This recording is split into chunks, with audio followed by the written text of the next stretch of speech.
Yun o, papansin nyo, yun. Ang ganda lalo tingnan, no? Mas Riser XADV. Diba, pogi? Yan. Lapat na lapat naman. Panalo. Ayos. So, test ride natin. Naging naked na siya. Naked.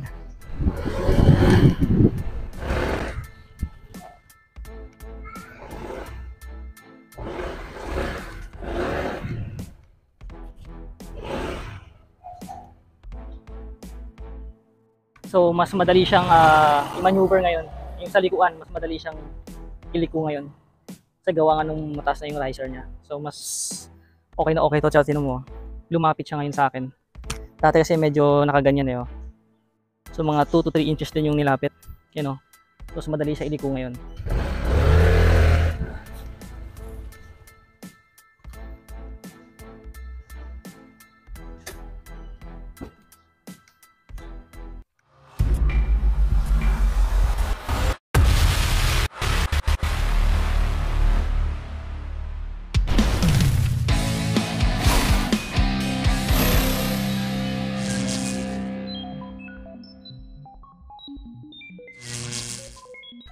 So, another day, another DIY na naman tayo. So, meron tayo ditong riser ng pang XADV. Yan. So, mga 3 months na sa akin to.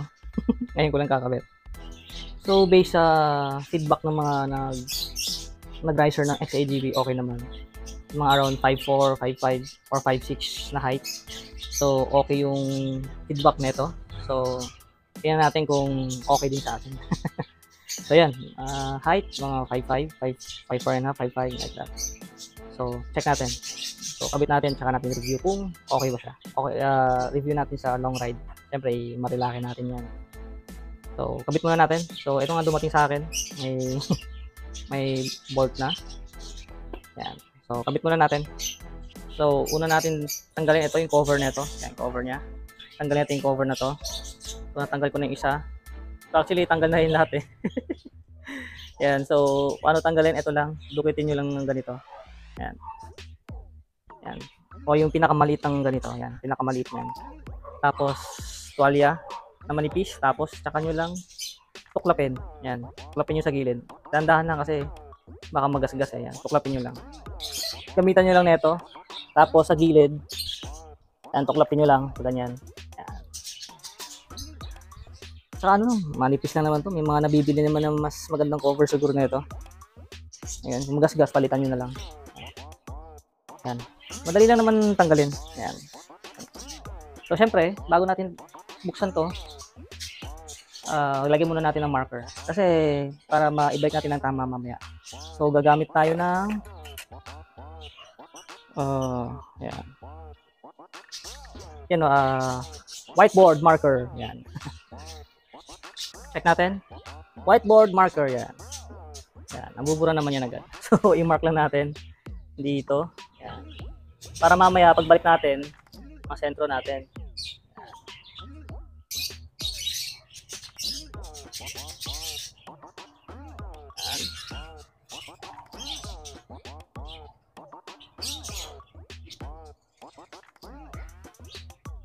Yan.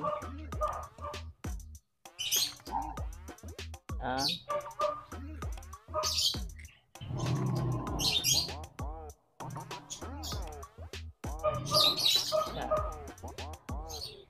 Para alam natin kung saan natin babalik mamaya.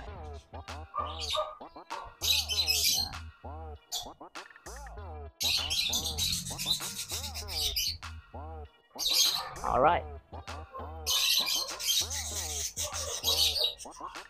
Alright. So, yan ang pala tandaan natin. So, bago natin tanggalin yan, lalo na to, pag nagtanggal kayo na ito, dapat, bago kayo magsimula, sapinan nyo na agad. Yan o. Bago kayo magtanggal nitong cover na to. Yan. Kasi minsan, pag tanggal nyo, tatalsik yan. Pag minalas-malas pa kayo, mapupunta dito sa loob. So, hirap hanapin yan. May bawak class ka ng flarings yan. Okay, sana kung dumiretso yung bumagsak. Eh, kung sumabit din sa mga flarings, mahirapan kang kumuha. Yun. So, kapag ganyan, huwag nyo nang pag-aksayan ng panahon nyo, bumili na kayo ng bago. Eh, kung magbabaklas kayo, kung masipag kayo magbaklas ng flarings, ayos yan. So, advice ko, takpan muna to. So yan, takpan muna natin yan. Kasi dito rin natin papatong yung handlebar natin pag nabaklas natin. At saka, pagtanggal na ito, medyo matigas. Naka 27 yata to na ano, naka 20 lang yata na sa torque. Sa torque ano niya, Newton meter niya. Yan, sa torque wrench natin, yung higpit nasa 20 yan. So medyo matigas. So kailangan natin ng ito, mahirapan kayo kung maliit. So gamit na tayo ng ano, yung pinaka mas malaki na ratchet or torque wrench na tinatawag yan. Gamit tayo niyan.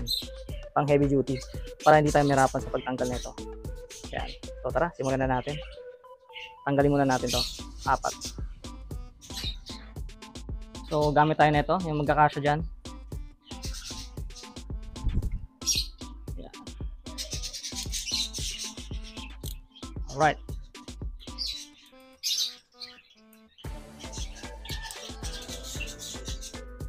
Yan. Ito medyo maluwang na 'to. Ito yung unang kong tinanggal eh. Yan. So dapat alam niyo kung saan po pwesto mamaya. Para hindi kayo magkalituhan. Yan. Ito kasi kapag itong ginamit niyo yung torque wrench na to, hindi kayo mahirapan dito kasi ano eh, kursado to eh. Yan oh. Mas madali. Unlike sa ratchet natin na maliit na ito, walang pwersa to. So good thing meron tayong ganito.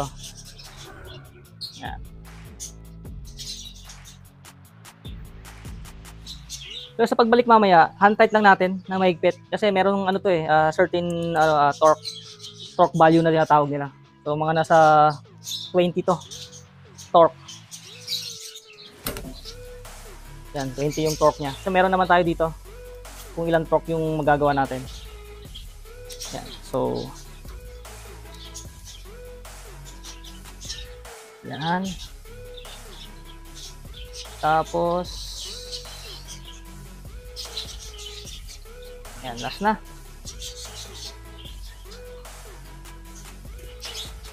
Bah, luwang to ah. Medyo maluwang to. Hindi ko nabuksan to. Ito lang yung binuksan ko kanina. Medyo maluwang to, kaya double check nyo rin. Sa vibration siguro. Maluwang to. Konting ano ko lang. Umano na. So tanggalin na natin. Oh, ayos lang. Taglit lang.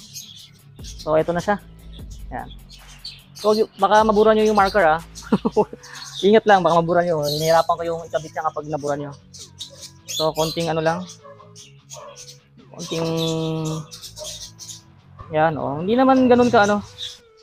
Sa hirap tanggalin. Op, yan. Ayan, yung rosary ko. Yan. So konting linis na lang din para mas okay. Punasan muna natin. So punas muna tayo. Para okay yung kapit. Yan. So ayan, tinausap natin para kitang-kita nyo. So kapag ganitong forma, yan, kapag ito, ganito yung nilagay ito yung papunta sa inyo. So ako, kasi sa stock kasi medyo banat yung ano ko eh, yung kamay ko eh, yung arm ko eh. So medyo ganyan lang siya. Hindi naman straight na straight, nakaka-bend naman konti. Pero ito, itong position na to pa-forward sa akin. Yan. So tingin ko mas okay yung pa-forward sa akin kasi hindi yung reach ko hindi naman ganun kahaba. So sa 5'5 or 5'4 na height. So medyo maiksi nga. So makaka-bend konti. So pa-forward sa atin para at least hindi siya banat na ganun ka banat. Banat na banat yung arm natin, yung reach natin. So kapag binaliktad naman natin, yan ganyan. Yun naman yung papalayo sa'yo. Yan, papalayo sa'yo. So ayaw ko naman yun, parang hindi ako komportable sa ganun. So subukan muna natin yung kaganyan. Yung eto. Pa-forward sa atin yung kabit. Kasi ito pa kapag binaliktad mo ganyan, papalayo na yun eh. Baka lalo tayong mangawit. Kasi ang concern natin, nakadalawang long ride ako, laging sumasakit yung balikat ko. So yun nga, yung pinaka-concern natin yan is yung ngawit natin sa 2 hours na dire-diretsong or 1.5 or 2 hours na dire-diretso nating pagdadrive. Yan, hindi tayo mangawit. So pa-forward natin ilagay to yan. Pa-forward yan. Kapag ganyan, papalayo na yan sa'yo eh. So, ito, papalapit. Yan. Alright. Para hindi tayo mangawit. At saka yung maneuver, ano niya, yung pag-maneuver natin ng manibela, mas madali. Kasi kapag hindi yung stretch na stretch yung reach natin sa manibela, is naka-bend konti, mas madali tayong maka-maneuver or makaliko ng sagad. Yan. So, lagyan muna natin yung mga bolts niya. Yan. Lagyan natin yan.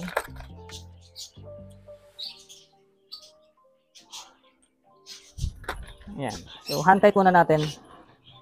Ano lang, adjust na natin kung sakto na ba. Pantay na dun sa pagkalapat. Ayan. So, gamit muna tayo ng maliit na rachet. Ayan, para maipasok natin to. Kapalan tayo dito para pantay na pantay talaga, naka-level siya. Ayan. Hawakan lang natin. So, dapat yung gap dito, mamaya pakita ko, sa harap, pantay din siya sa kabilang gap. Ayan. Ayan. So, kapalan dito, yun nga, make sure lang na pantay siya. Ayan. Yun o. Makakapa nyo naman kung nagle-level na siya. Ayan. Ito lang gamitin nyo muna, yung maliit na rachet. Kasi mas madali siyang hawakan kaysa doon mas mahaba. Pang ano yun torque wrench kasi yung isa na yun. Rachet din tawag, pero tamang term doon, torque wrench.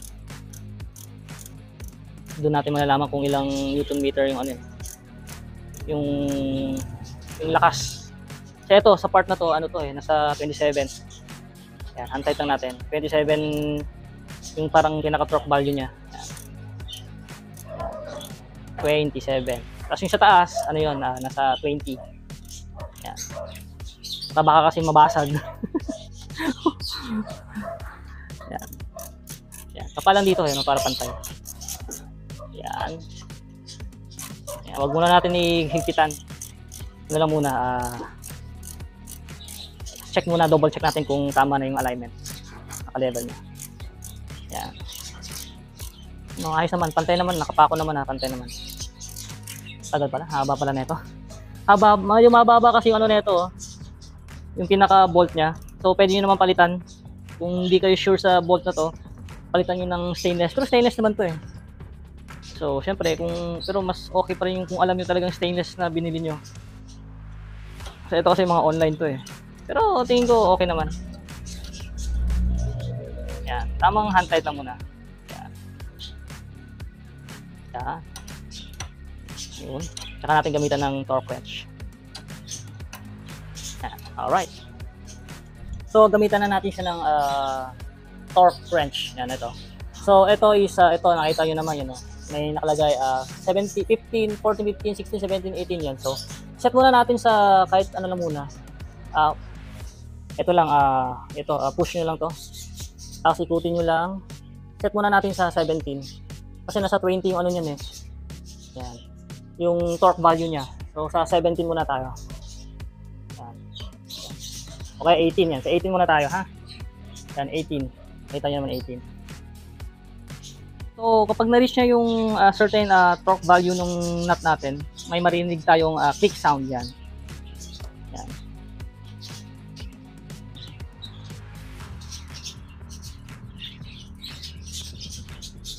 Yun. Ito pala, hindi to click sound. Kusa siyang, ito na mo kusa siyang, hindi na siya papaling. Kasi kung baga na-reach na yung certain, niya, yan hindi siya click sound yan. Hindi na siya magko-continue. So, dito naman,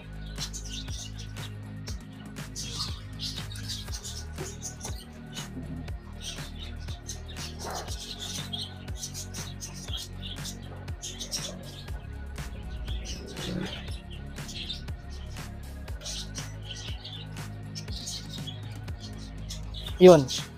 Hindi na siya, yun yung pinaka-click niya. Yung pusa siyang gaganon. Magpo-forward sa'yo. So, nasa 18 na yun. Kasi sa iba, click sound Yun yung pinaka-click sound niya. Yun. Pero may, rin siya, may click sound din. Yan, Yan o, nagpo-forward na siya. Yan o. So ngayon ay i-set natin sa 20. Hanggang 20 lang kasi itong ano niya, yung torque value niya. I mean, oh yeah, hanggang 20 lang siya. So set natin sa 20. So dapat yung paa nyo nakaalalay dito sa baba. Ayan, para maano nyo ng tama yung value. Nakasuporta dun sa baba. Ayan. Ayun o. Ayan.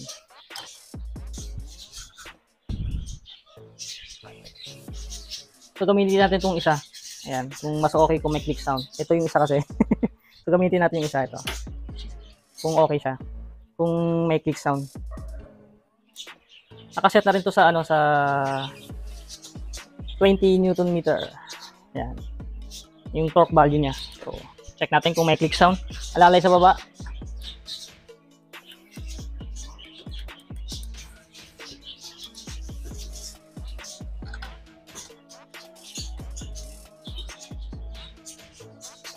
Yun.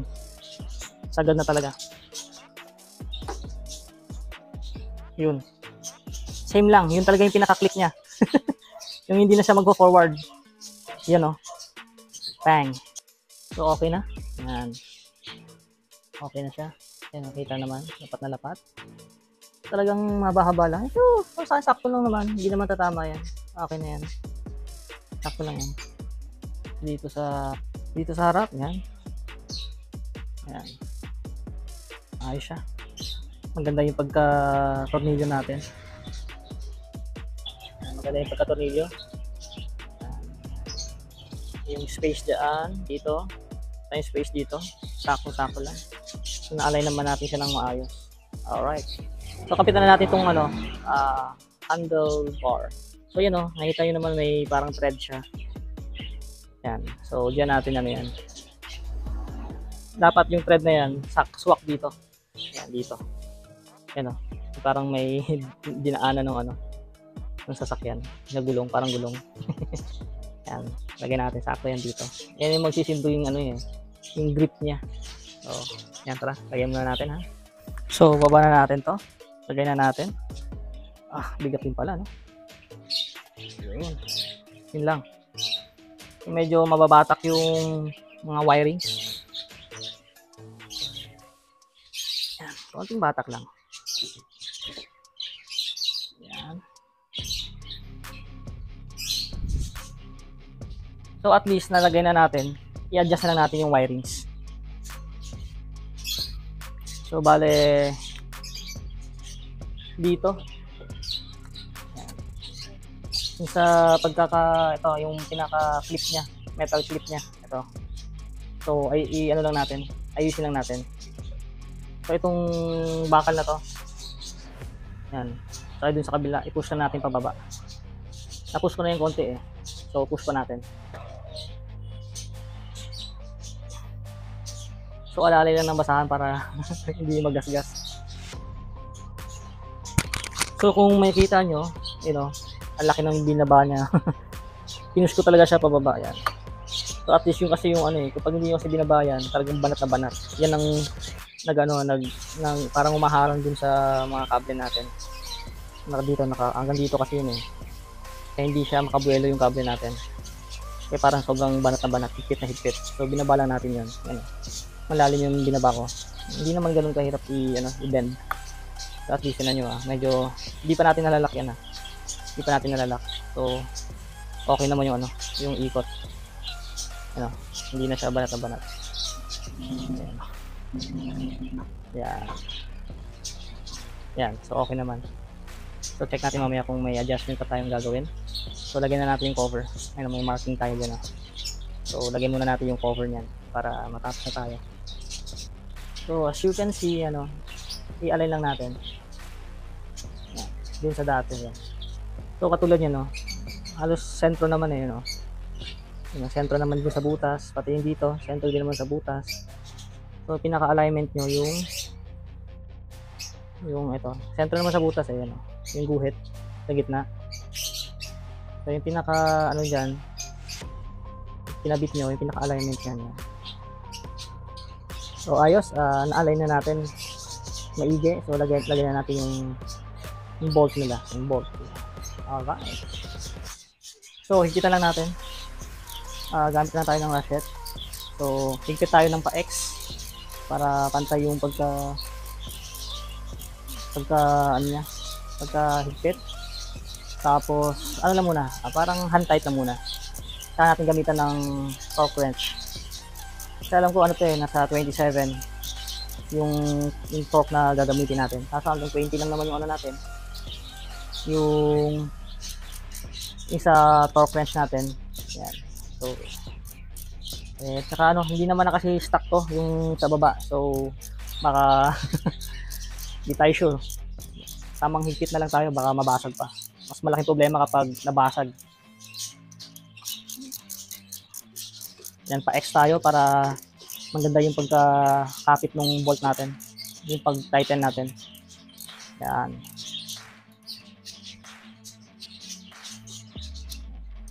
Untight lang tayo. Yan.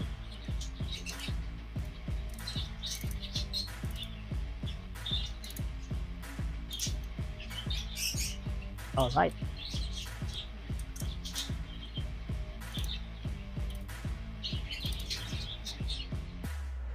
Hand tight.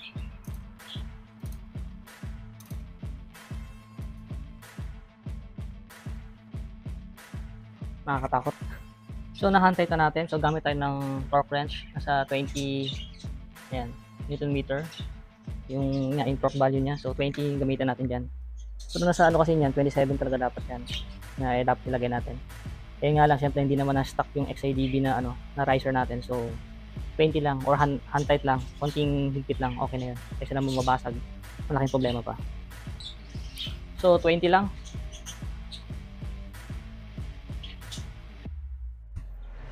Kaya, kabila. So 20 lang. Hawak lang. Yan na. Yan na. Nag-click na, okay na. Yan na. Ayun na. Nag-click na siya, so stop na natin yan. Yan na.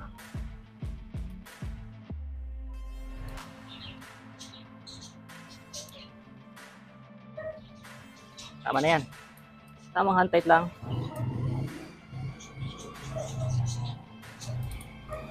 So, okay na siya. Nakakabit na natin. So, yung marker natin, tanggalin na lang din natin yan. Ako, parang ayaw na matanggal ha. So, tanggalin na natin yung marker.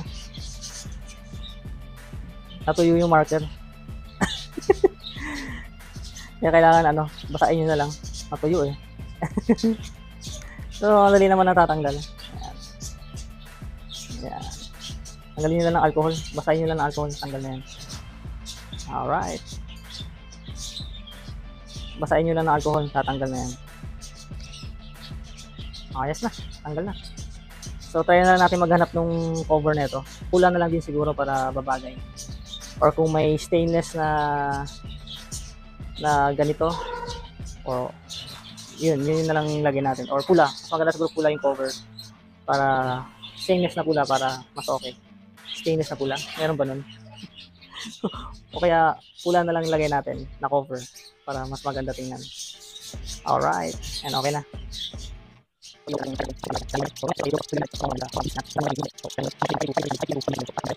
So kung makikita nyo ka po, nung nakaraan banat na banat to, nung binaba ko na yung ano, yung itong parang pinaka-cable ano niya, yung metal dito, yung parang pumupulupot dun sa kable.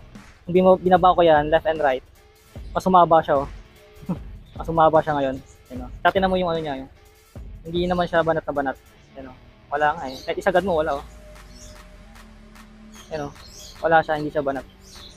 Ayan, mas lumuwang pa nga eh. So ano na lang natin. Test ride natin ngayon. Kahit dyan lang sa unahan. Test ride lang natin. Kung okay yung position niya. Yun oh, papansin nyo, yun oh. Ang ganda lalo tingnan oh. Mas ano siya, mas parang ano na siya, enduro type. May riser rin oh. Ayan. Riser XADV.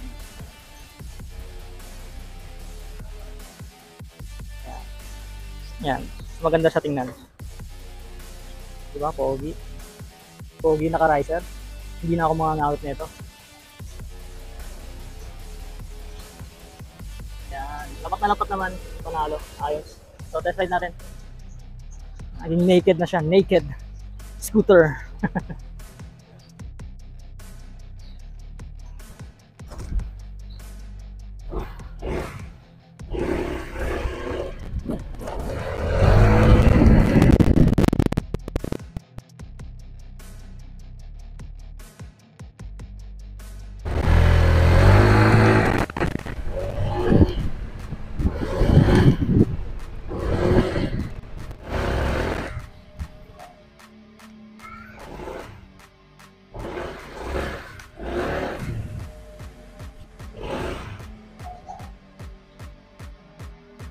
So mas madali siyang i-maneuver ngayon. Yung sa likuan, mas madali siyang iliko ngayon. Kasi gawa nga nung mataas na yung riser niya. So mas okay na okay to. Tsaka tinan mo, lumapit siya ngayon sa akin. Dati kasi medyo nakaganyan eh. Oh. So mga 2 to 3 inches din yung nilapit. Yan oh. So mas madali siya iliko ngayon.